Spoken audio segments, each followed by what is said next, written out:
Members of the Congress, I have the great pleasure, the highest privilege, and the distinguished, and I might also add, personal honor of presenting to you the President of the United States.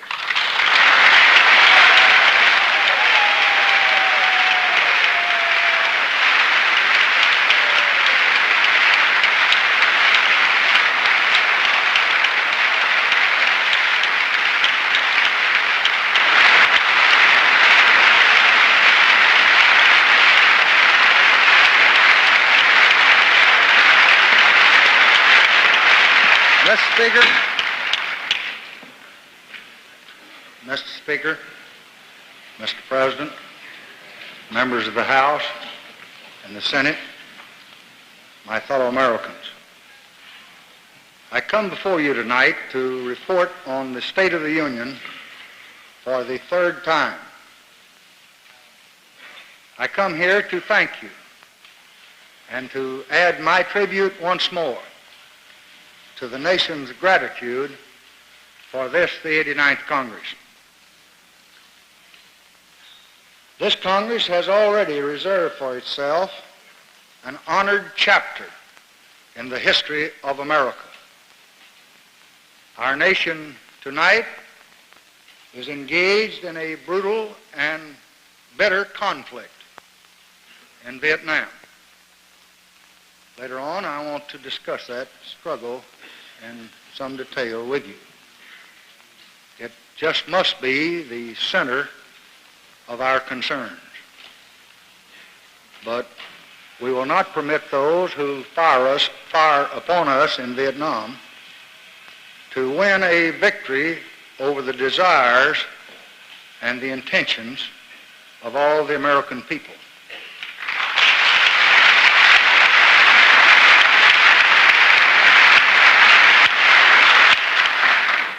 This nation is mighty enough.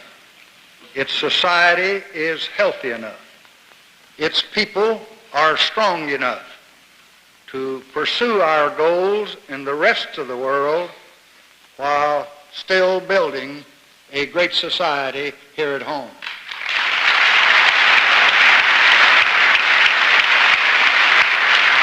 And that is what I have come here to ask of you tonight.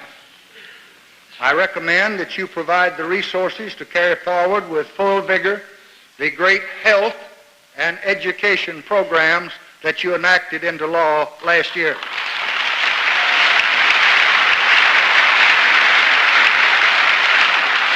I recommend that we prosecute with vigor and determination our war on poverty.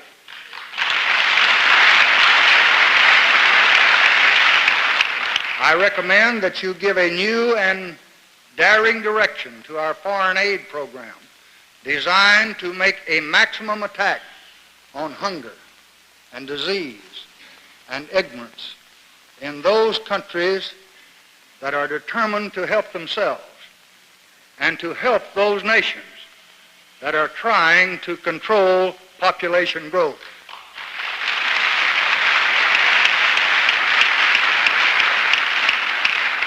I recommend that you make it possible to expand trade between the United States and Eastern Europe and the Soviet Union. I recommend to you a program to rebuild completely, on a scale never before attempted, entire central and slum areas of several of our cities in America. I recommend that you attack the wasteful and degrading poisoning of our rivers.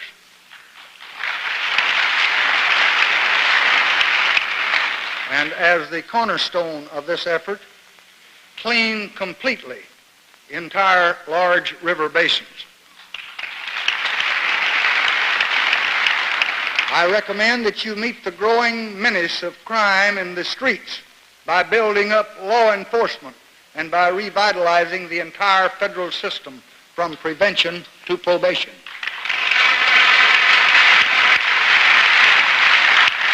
I recommend that you take additional steps to ensure equal justice to all of our people by effectively enforcing non-discrimination in federal and state jury selection.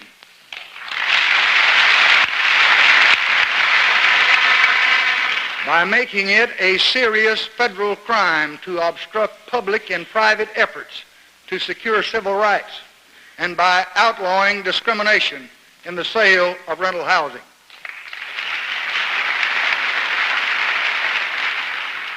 I recommend that you help me modernize and streamline the federal government by creating a new cabinet-level Department of Transportation and reorganizing several existing agencies. In turn, I will restructure our civil service in the top grades so that men and women can easily be assigned to jobs where they're most needed, and ability will be both required as well as rewarded.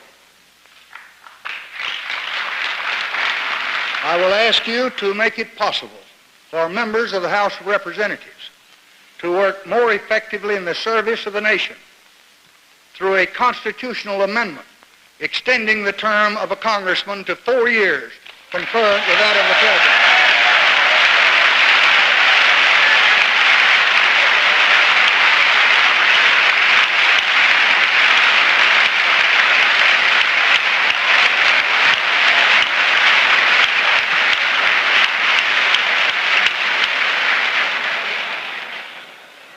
Because of Vietnam, we cannot do all that we should, or all that we would like to do.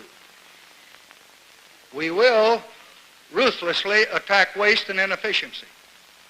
We will make sure that every dollar is spent with the thrift and with the common sense which recognizes how hard the taxpayer worked in order to earn it.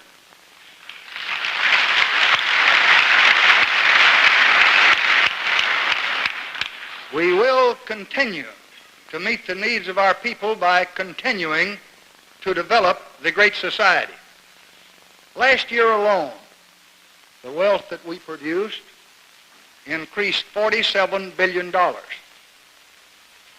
and it will soar again this year to a total over $720 billion. Because our economic policies have produced rising revenues, if you approve every program that I recommend tonight, our total budget deficit will be one of the lowest in many years.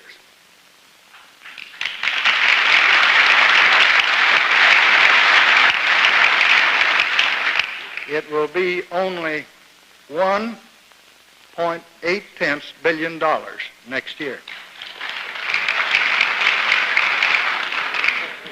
Total spending in the administrative budget will be $112.8 billion. Revenues next year will be $111 billion. On a cash basis, which is the way that you and I keep our family budget, the federal budget next year will actually show a surplus.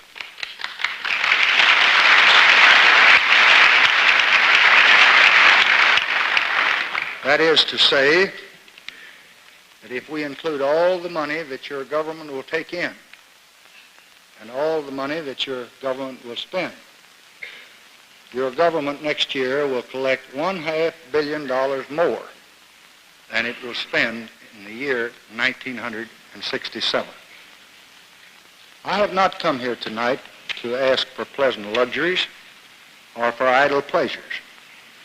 I have come here to recommend that you, the representatives of the richest nation on earth, you, the elected servants of a people who live in abundance unmatched on this globe, you bring the most urgent decencies of life to all of your fellow Americans. There are men who cry out, we must sacrifice. Well, let us rather ask them, who will they sacrifice? Are they going to sacrifice the children who seek the learning, or the sick who need medical care, or the families who dwell in squalor that are now brightened by the hope of home? Will they sacrifice opportunity for the distressed, the beauty of our land, the hope of our poor? Time may require further sacrifices. And if it does, then we will make them. But we will not heed those who wring it from the hopes of the unfortunate here in a land of plenty.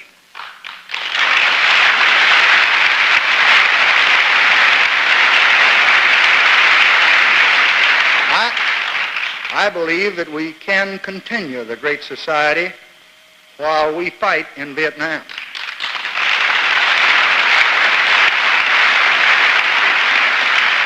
But if there are some who do not believe this, then in the name of justice, let them call for the contribution of those who live in the fullness of our blessing, rather than try to strip it from the hands of those that are most in need.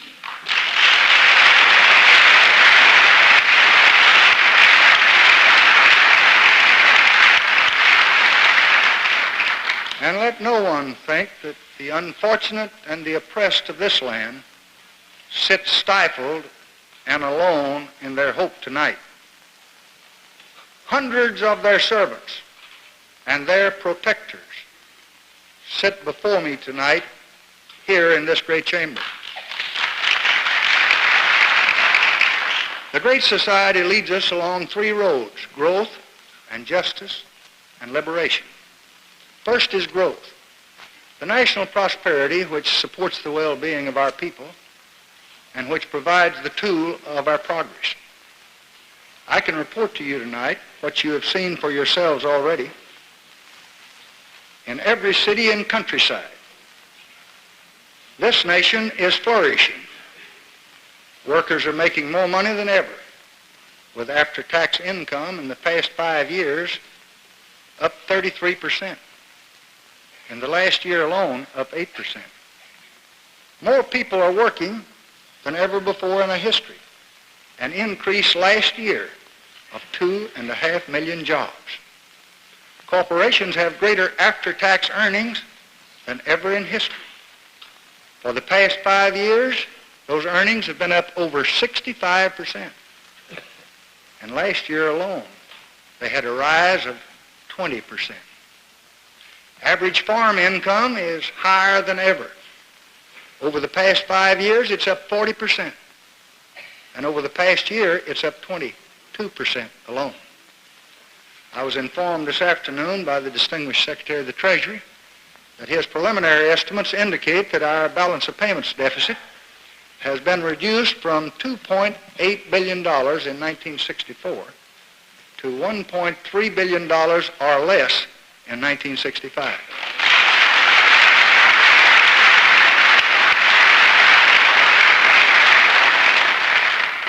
This achievement has been made possible by the patriotic, voluntary cooperation of businessmen and bankers working with your government. We must now work together with increased urgency to wipe out this balance of payments deficit altogether in the next year.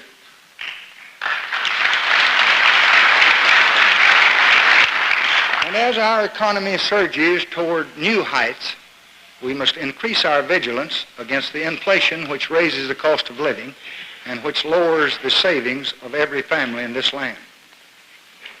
It is essential to prevent inflation that we ask both labor and business to exercise price and wage restraint, and I do so again tonight.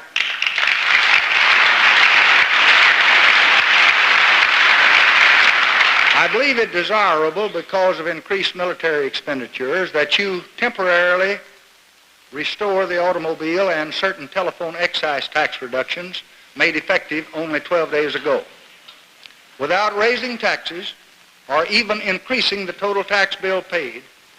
we should move to improve our withholding system so that Americans can more realistically pay as they go, speed up the collection of corporate taxes, and make other necessary simplifications of the tax structure at an early date.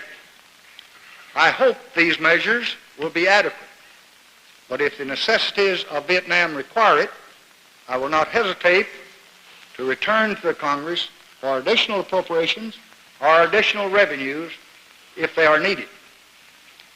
The second road is justice. Justice means a man's hope should not be limited by the color of his skin.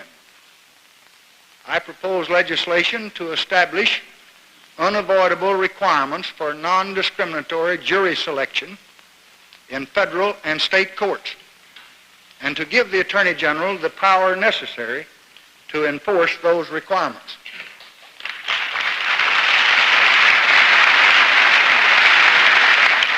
I propose legislation to strengthen the authority of federal courts to try those who murder, attack, or intimidate either civil rights workers or others exercising their constitutional rights, and to increase penalties to a level equal to the nature of the crime.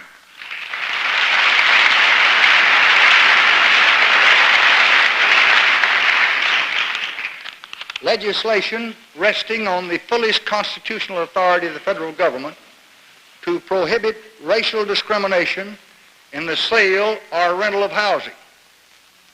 For that other nation within a nation, the poor whose distress has now captured the conscience of America, I will ask the Congress not only to continue, but to speed up the war on poverty. And in so doing, we will provide the added energy of achievement with the increased efficiency of experience. To improve the life of our rural Americans and our farm population, we will plan for the future through the establishment of several new community development districts, improved education through the use of teacher corps teams, better health measures, physical examinations, and adequate and available medical resources.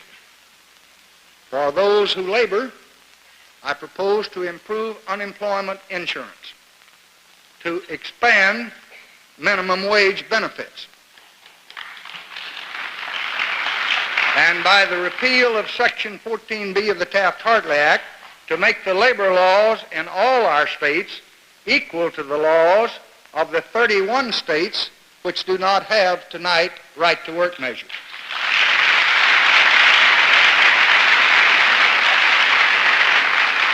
And I also intend to ask the Congress to consider measures which, without improperly invading state and local authority, will enable us effectively to deal with strikes which threaten irreparable damage to the national interest.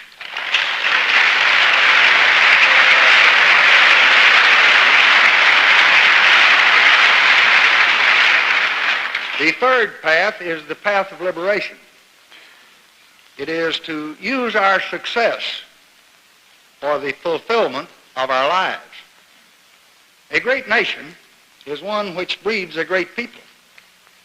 A great people flower not from wealth and power, but from a society which spurs them to the fullness of their genius. That alone is a great society. Yet slowly, painfully on the edge of victory, has come the knowledge that shared prosperity is not enough.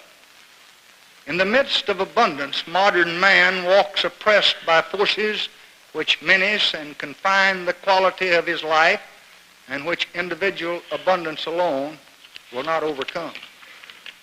We can subdue and we can master these forces by bringing increased meaning to our lives if all of us, government and citizens, are bold enough to change old ways, daring enough to assault new dangers, and if the dream is dear enough to call forth the limitless capacities of this great people.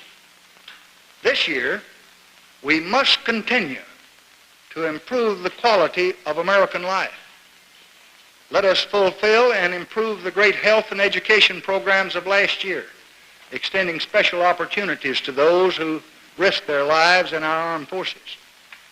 I urge the House of Representatives to complete action on 3 programs already passed to the Senate: the Teachers Corps, the Rent Assistance, and Home Rule for the District of Columbia.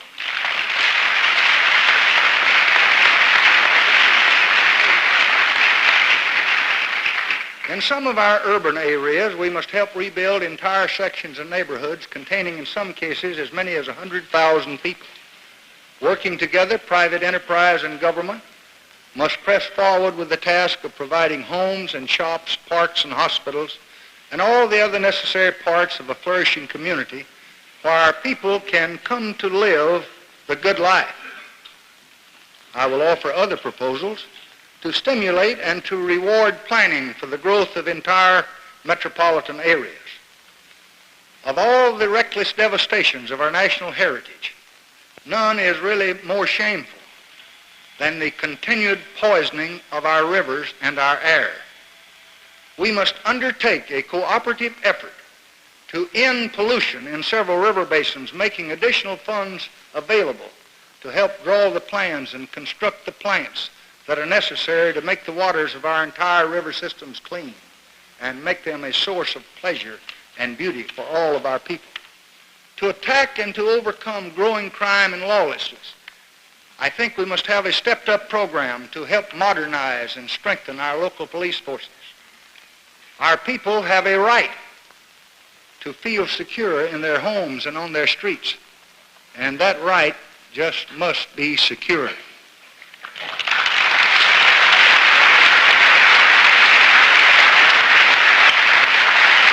Nor can we fail to arrest the destruction of life and property on our highways. I will propose a Highway Safety Act of 1966 to seek an end to this mounting tragedy. We must also act to prevent the deception of the American consumer, requiring all packages to state clearly and truthfully their contents, all interest and credit charges to be fully revealed, and keeping harmful drugs and cosmetics away from our stores. It is the genius of our Constitution that under its shelter of enduring institutions and rooted principles, there is ample room for the rich fertility of American political invention. We must change to master change, and I propose to take steps to modernize and streamline the executive branch, to modernize the relations between city and state and nation. A new Department of Transportation is needed to bring together our transportation activities.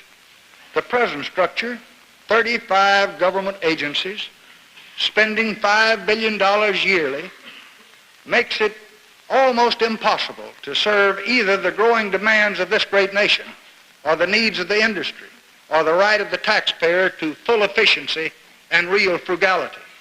And I will propose, in addition, a program to construct and to flight test a new supersonic transport airplane that will fly 3 times the speed of sound in excess of 2,000 miles per hour.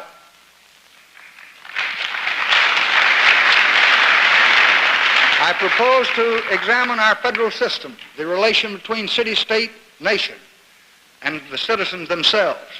We need a commission of the most distinguished scholars and men of public affairs to do this job, and I will ask them to move on to develop a creative federalism, to best use the wonderful diversity of our institutions and our people to solve the problems and to fulfill the dreams of the American people. And as the process of election becomes more complex and more costly, we must make it possible for those without personal wealth to enter public life without being obligated to a few large contributors.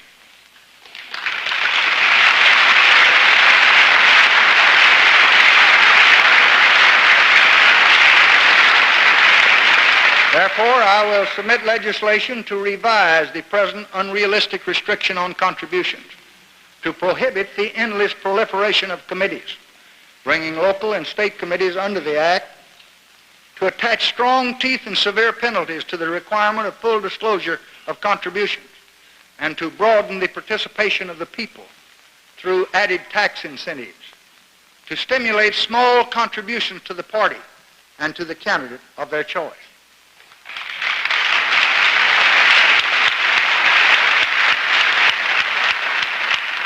To strengthen the work of Congress, I strongly urge an amendment to provide a 4-year term for members of the House of Representatives, which should not begin before 1972. The present 2-year term requires most members of Congress to divert enormous energies to an almost constant process of campaigning, depriving this nation of the fullest measure of both their skill and their wisdom. Today, too, the work of government is far more complex than in our early years, requiring more time to learn and more time to master the technical tasks of legislating. And a longer term will serve to attract more men of the highest quality to political life. The nation, the principle of democracy, and I think each congressional district will all be better served by a 4-year term for members of the House. And I urge your swift action.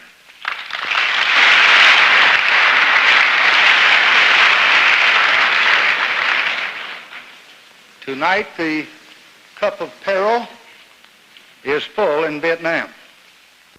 That conflict is not an isolated episode, but another great event in the policy that we have followed with strong consistency since World War II.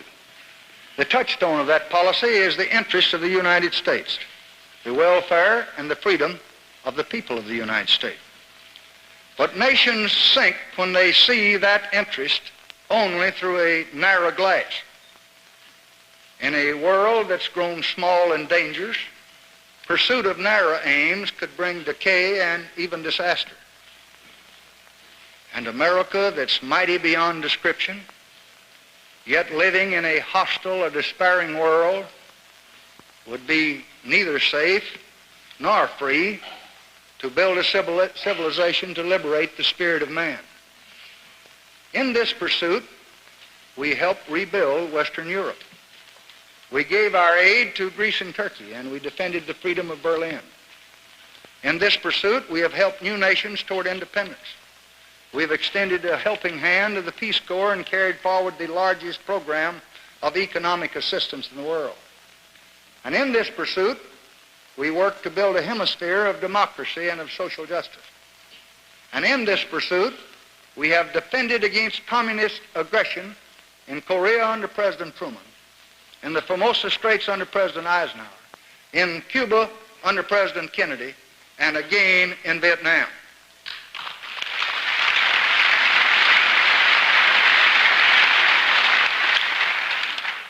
Tonight, Vietnam must hold the center of our attention.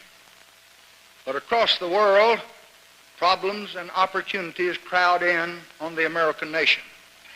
I will discuss them fully in the months to come, and I will follow the 5 continuing lines of policy that America has followed under its last 4 presidents.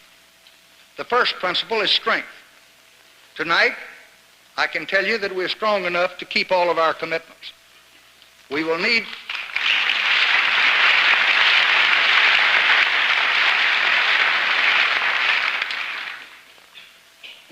expenditures of $58.3 billion for the next fiscal year to maintain this necessary defense might.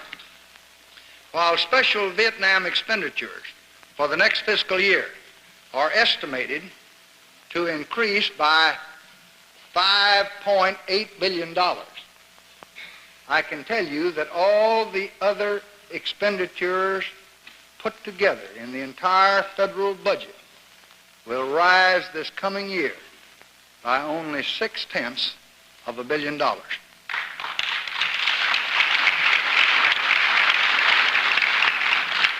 This is true because of the stringent cost-conscious economy program inaugurated in the Defense Department and followed by the other departments of government.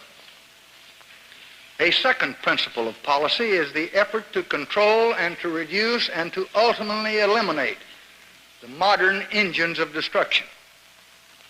We will vigorously pursue existing proposals and seek new ones to control arms and to stop the spread of nuclear weapons.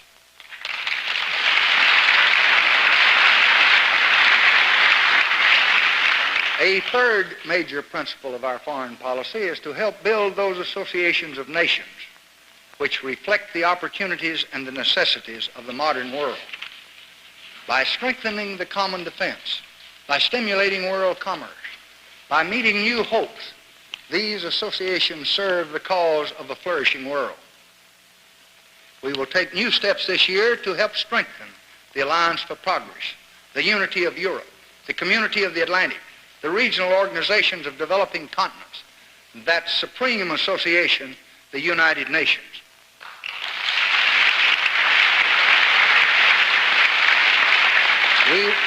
We will work to strengthen economic cooperation, to reduce barriers to trade, and to improve international finance. A fourth enduring strand of policy has been to help improve the life of man.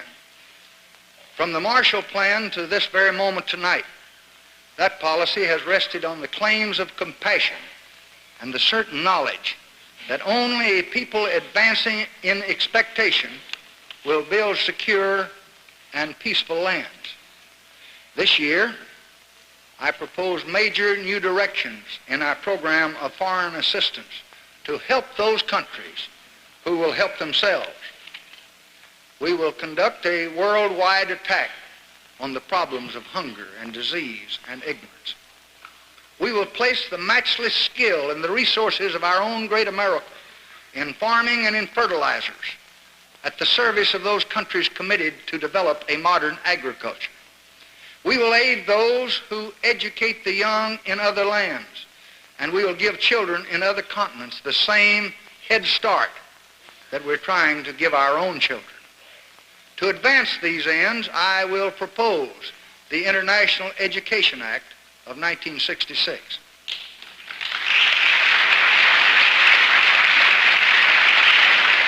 I will also propose the International Health Act of 1966 to strike at disease by a new effort to bring modern skills and knowledge to the uncared for, those suffering in the world, and by trying to wipe out smallpox and malaria and control yellow fever over most of the world during this next decade. To help countries trying to control population growth by increasing our research, and we will earmark funds to help their efforts.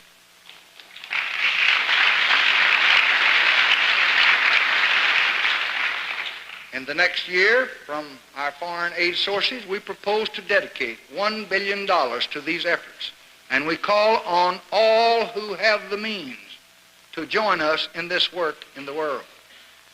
The fifth and most important principle of our foreign policy is support of national independence, the right of each people to govern themselves and to shape their own institutions. For a peaceful world order will be possible only when each country walks the way that it's chosen to walk for itself. We follow this principle by encouraging the end of colonial rule. We follow this principle abroad as well as at home by continued hostility to the rule of the many by the few or the oppression of one race by another. We follow this principle by building bridges to Eastern Europe, and I will ask the Congress for authority to remove the special tariff restrictions which are a barrier to increasing trade between the East and the West.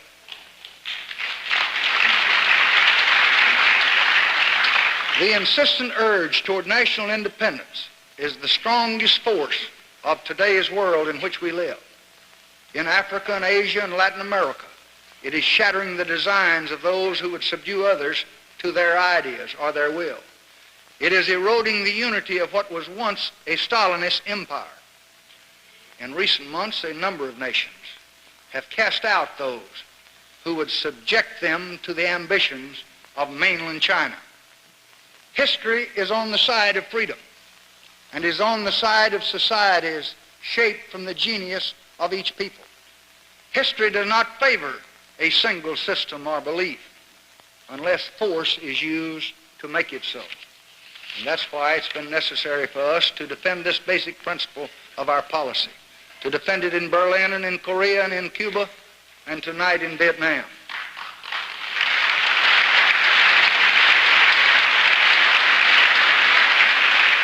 For tonight, as so many nights before, young Americans struggle and young Americans die in a distant land.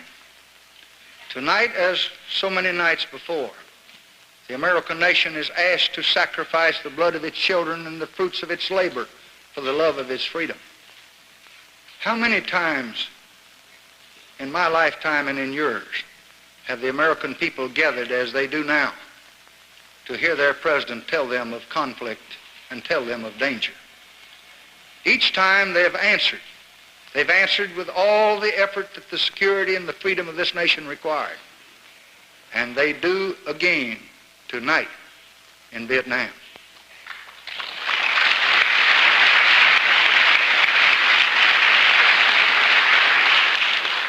Not too many years ago, Vietnam was a peaceful, if troubled, land. In the north was an independent communist government. In the south, a people struggled to build a nation with the friendly help of the United States. There were some in South Vietnam who wished to force communist rule on their own people, but their progress was slight. Their hope of success was dim. Then, little more than 6 years ago, North Vietnam decided on conquest. And from that day to this, soldiers and supplies have moved from north to south in a swelling stream that's swallowing the remnants of revolution and aggression.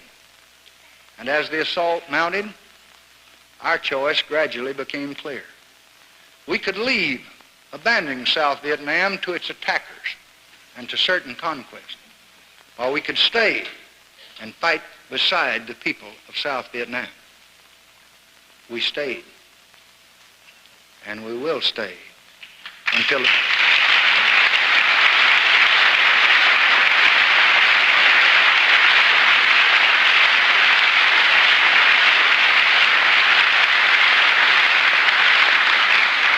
and we will stay until aggression has stopped.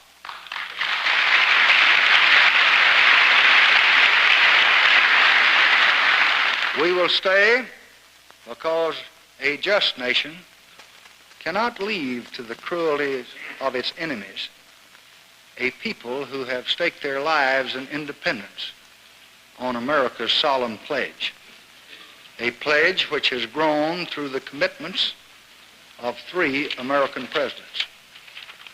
We will stay because in Asia and around the world are countries whose independence rests in large measure on confidence in America's word and in America's protection. To yield to force in Vietnam would weaken that confidence, would undermine the independence of many lands, and would whet the appetite of aggression. We would have to fight in one land, and then we'd have to fight in another, or abandon much of Asia to the domination of communism.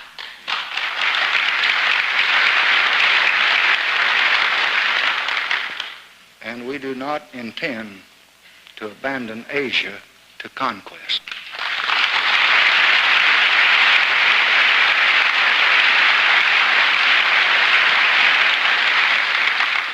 Last year, the nature of the war in Vietnam changed again.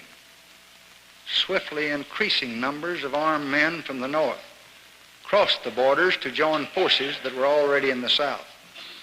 Attack and terror increased, spurred and encouraged by the belief that the United States lacked the will to continue and that their victory was near.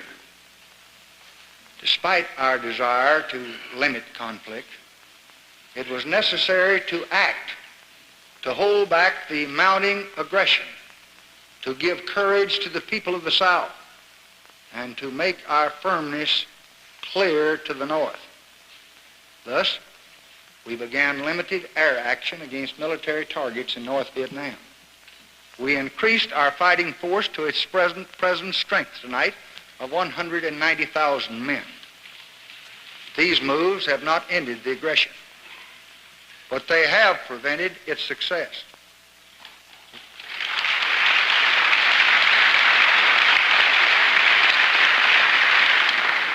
The aims of the enemy have been put out of reach by the skill and the bravery of Americans and their allies.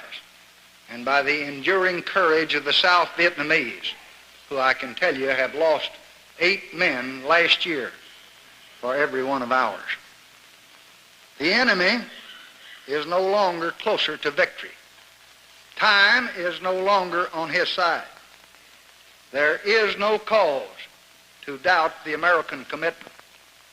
Our decision to stand firm has been matched by our desire for peace. In 1965 alone, we had 300 private talks for peace in Vietnam with friends and adversaries throughout the world. Since Christmas, your government has labored again with imagination and endurance to remove any barrier to peaceful settlement. For 20 days now, we and our Vietnamese allies have dropped no bombs in North Vietnam. Able and experienced spokesmen have visited on behalf of America more than 40 countries.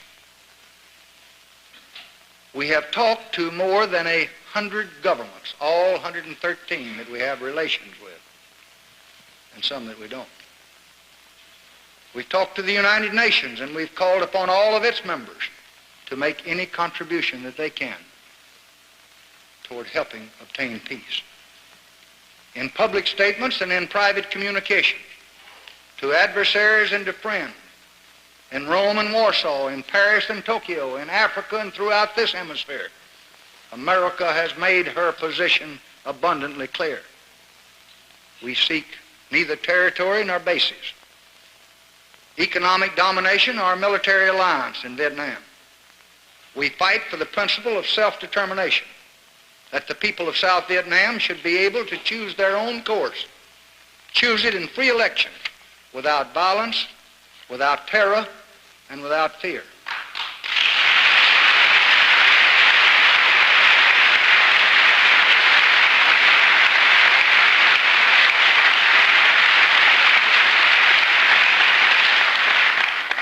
The people of all Vietnam should make a free decision on the great question of reunification. And this is all we want for South Vietnam. It is all the people of South Vietnam want. And if there is a single nation on this earth that desires less than this for its own people, then let its voice be heard. We've also made it clear from Hanoi to New York that there are no arbitrary limits to our search for peace. We stand by the Geneva Agreements of 1954 and 1962. We will meet at any conference table. We'll discuss any proposals, 4 points or 14 or 40, and we'll consider the views of any group.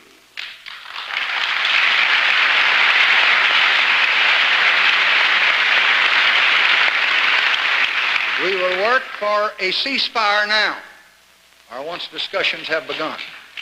We'll respond if others reduce their use of force, and we'll withdraw our soldiers once South Vietnam is securely guaranteed the right to shape its own future.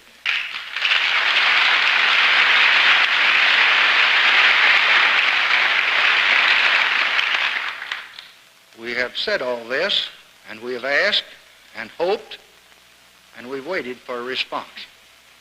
So far, we have received no response to prove either success or failure. We have carried our quest for peace to many nations and peoples because we share this planet with others whose future in large measure is tied to our own action and whose counsel is necessary to our own hopes.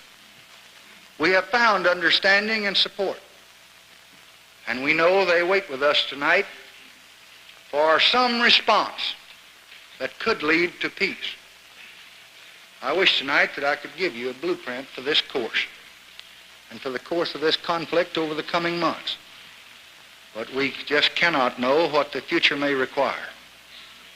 We may have to face long, hard combat or a long, hard conference, or even both at once. Until peace comes, or if it does not come, our course is clear. we will act as we must to help protect the independence of the valiant people of South Vietnam.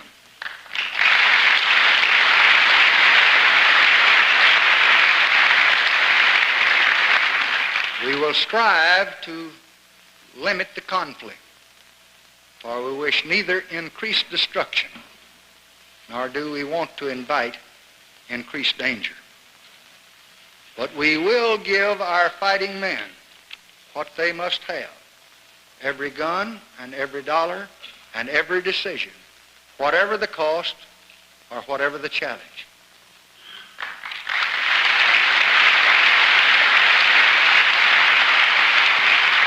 And we will continue to help the people of South Vietnam care for those that are ravaged by battle, create progress in the villages, and carry forward the healing hopes of peace as best they can amidst the uncertain terrors of war. And let me be absolutely clear. The days may become months, and the months may become years, but we will stay as long as aggression commands us to battle.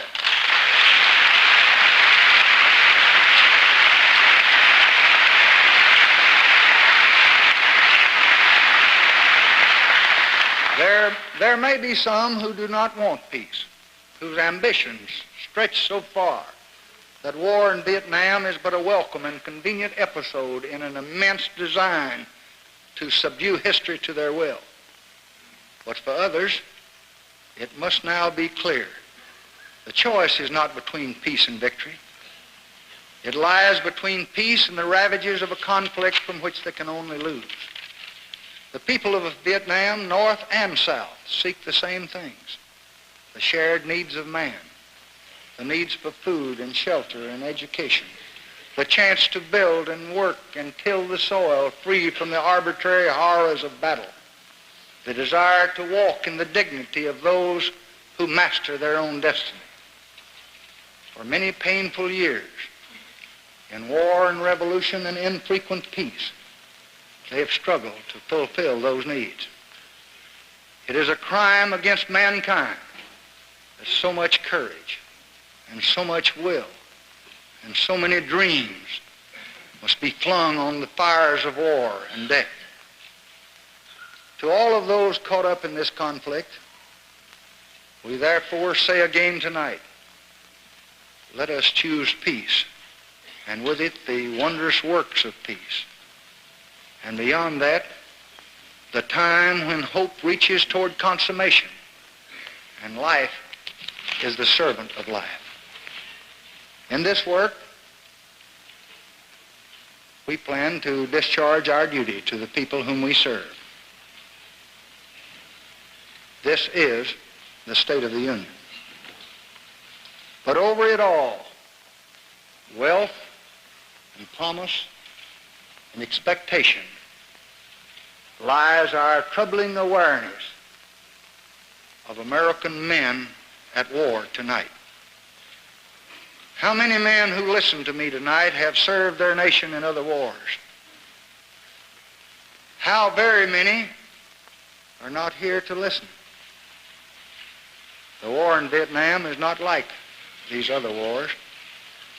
Yet, finally, war is always the same. It is young men dying in the fullness of their promise. It is trying to kill a man that you do not even know well enough to hate. Therefore, to know war is to know that there is still madness in this world. Many of you share the burden of this knowledge tonight with me. But there is a difference. For finally, I must be the one to order our guns to fire against all the most inward pulls of my desire. For we have children to teach, and we have sick to be cured, and we have men to be freed. There are poor to be lifted up, and there are cities to be built, and there's a world to be helped. Yet, we do what we must. I am hopeful,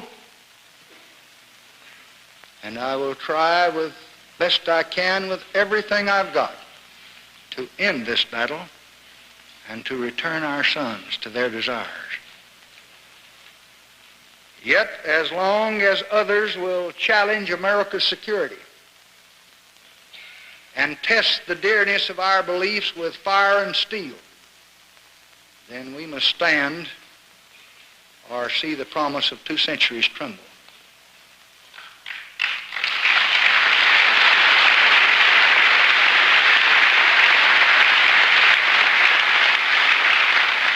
I believe tonight that you do not want me to try that risk. And from that belief, your president summons his strength for the trials that lay ahead in the days to come. The work must be our work now, scarred by the weaknesses of man, with whatever guidance God may offer us. We must nevertheless, and alone with our mortality, strive to ennoble the life of man on earth. Thank you, and good night.